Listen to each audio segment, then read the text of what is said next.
Sarada and Boruto Dojutsu represents the sun and moon. Ang mga simboliko ngang ito ay ang makikita nating makakatulong laban o kontra sa pinakamalakas na Otsutsuki na pinasilip nga sa atin, at ito nga ay si Shibai Otsutsuki. Yes guys, ang isa nga sa marahil na makapalag o makalaban dito sa mga ability ni Shibai ay ang combined power ng mga mata ni Sarada at Boruto. Sun and moon yan mga pare koy. Naruto at Sasuke nga lang kung paanong tinalo si Kaguya, kung paanong nakuha nga nila Naruto at Sasuke noon ang sun and moon power nila, na siyang nakapigil nga din sa isa pang Otsutsuki, na kaya ngayon dito parang binabalik nga lang tayo ng may akda sa mga nangyari sa nagdaan, but in another level na siguro, no? So yun nga guys, no, dahil alam naman din naman natin na si Shibai Otsutsuki nga ay nagtataglay ng hindi pangkaraniwang kapangyarihan, o let's say na pinakamalakas na kapangyarihan, dahil sarit-saring dojutsu nga din ang tinataglay nito, na kaya nga dahil dyan guys, basically pag si Boruto nga lang ang mag-isang lalaban dyan, for sure na malabo nga din niyang mapalagan ito ng one-on-one. Na kaya nga dahil dyan dito na nga din papasok itong si Sarada para nga tulungan si Boruto. Dahil take note din mga pare koy,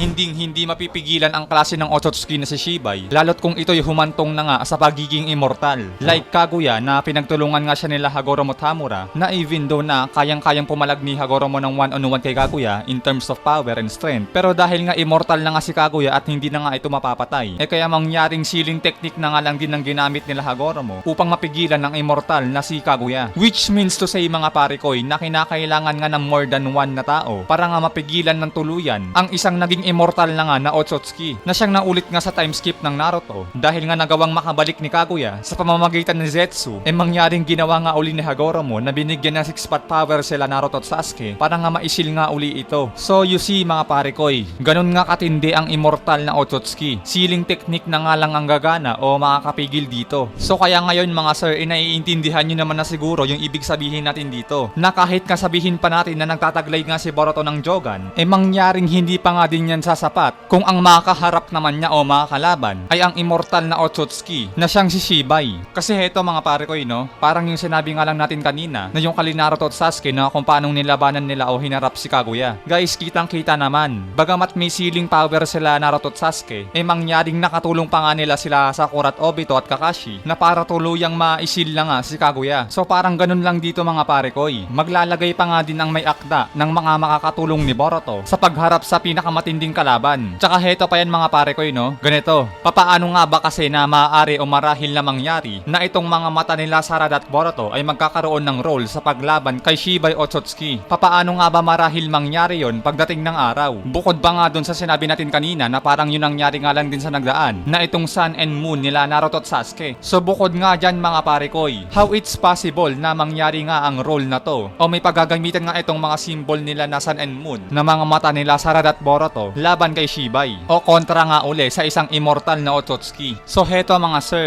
basta may clue o may hit points na nga tayo dito, dahil ilang beses na nga din natin sinabi sa mga nagdaan nga din yung mga pattern ng may akda doon sa old era na ginagawa nga sa new era. So ngayon ganito, itong Sun and Moon nila Sarada at Boruto ay mangyaring hindi nga lang din ito ang patatakbuhin o pakikilusin. Marahil hindi man ito ang pangsiling jutsu na gagamitin ngayon sa bagong era. Mara guess mga pare koy, may role nga ito dahil nga hindi lang sila Boruto at Sarada dito ang may simboliko sa kanilang mga mata. Kung papansinin ay lahat nga sila dito na may mga dojutsu ay may mga symbol ng Sun and Moon, which means to say ay lahat nga sila kikilos at magkakaisa someday para sa iisang kalaban. Marami nga silang magtutulungan dito para makaharap ang isang napakalakas na Otsutsuki. So bali ang makakatulong nga nila Boruto at Sarada dito ay itong sila Kawaki, Daemon at Ada, which is ang mga mata nga din na mga to ay sinisimbolize nga din ang parehang mga larawan ng araw at buwan. So kung papansinin nyo nga din mga pare ko no, itong kay Kawaki ay sinisimbolize nga yung eclipse, at itong kay Daemon naman ay sinisimbolize nga yung half moon, at itong kay Ada naman ay sinisimbolize nga ng crescent moon. So si mga pare koy, lahat ng ito about din sa Sun and Moon na siyang alam nga natin na pangpigil sa mga Otsutsuki na immortal na kaya possible nga na hindi lang sila Sarada at Boruto ang kikilos dito, dahil itong mga tropa na makakatulong nga din nila na siyang may mga symbolize nga din sa kanilang mga mata na mga araw at buwan na makakatulong nga din nila sa pagharap kay Shibai Otsutsuki. Ngayon mga pare koy, nakita na natin na ang bawat isa nga dito ay may simboliko nga din ng Sun and Moon, na ngayon ay ibig sabihin nga lang din na hindi nga lang sila Sarada at Boruto ang babakbak sa mga kalaban. Kumbaga sabihin natin na marahil yung main pa nga din dito is yung full moon nga ni Boruto at yung full sun ni Sarada. Then the others is yung yung makakatulong nga o tatapat nga dun sa mga ilang abilities ni Shibai. For example, si Shibai Otsutsuki ay nagtataglay nga ng Omnipotence, si Ada ay nagtataglay din ng Omnipotence. So mangyaring si Ada na nga din tatapat dun. At isa pa, si Shibai nagtataglay din ng Reflection ability. So ang tatapat na dun ay si Daemon. Then si Kawaki, dahil may ability naman siya na wala nga din kay Shibai, pwedeng panggulo yun mga pare ko, malaking bagay yun. So 'di ba, nagkakaroon na mga bitaw yung mga ability nila na nagkakaroon nga din ng kontrapelo kay Shibai. Na kaya marahil bandang huli ay magtutulong-tulong nga din talaga sila. Nagamit nga ang kanilang pinagsama-samang mga abilidad at alang-alang nga din sa kaligtasan ng sangkatauhan at ang kanilang mga sariling pakinabang ay mangyaring magagawa nga nilang mapigilan ang isang immortal na Otsutsuki. Or otherwise, na kung hindi nga sila magtutulong-tulong, malamang na mangyaring malabo nga silang makapalag at paniguradong ubos pa nga din silang lahat at ang buong sangkatauhan. Guys, parang ganito lang din yun, no? Yung mga nangyari nga lang din sa nagdaan ng chapter ng Boruto Time Skip 2 Blue Vortex na kung papaano nga sila nagtulong-tulong laban nga sa mga Shinju. Na ibig sabihin lang mga pare ko, hindi nga lang din yung mga may jujutsu dito yung mga lalaban o yung tutulong. Dahil magkakaroon pa rin naman ng role dito sila Shikamaru, lalo't pagdating nga sa mga tactics o mga diskarte, talagang maaasahan nga sila kung paano mag-deploy sa mga ninja na parang naglalaro nga lang sa chess. At saka think about it mga pare ko, no? Kung wala nga din kasi silang guidance ng mga veteran, magiging useless pa nga lang din yung mga gagawin nilang pag-atake sa kalaban. Likewise nga din sa pinakita natin kanina na kung wala nga din guidance ni Kakashi yung Team 7 o yung kanyang mga